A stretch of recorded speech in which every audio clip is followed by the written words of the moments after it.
உன்னை நீயே கொஞ்சம் பாரு. கண்டிப்பா உன்னால எதுவும் பண்ண முடியாதுடா.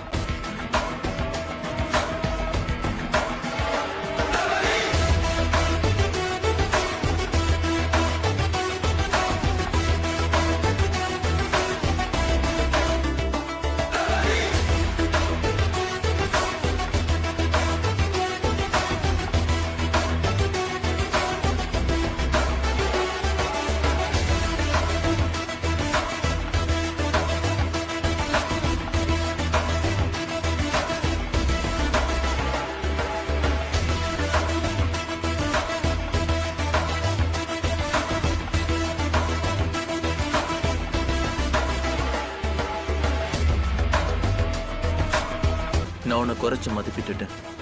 ஆனா நம்ம 2 பேரை விட இசாகியை வச்சு ரொம்ப ஈகோ பிடிச்சவனா இருக்கான். அவன் நினைச்சதை செஞ்சுட்டான். நம்மளை மீறி அவன் ஜெயிச்சிட்டான்.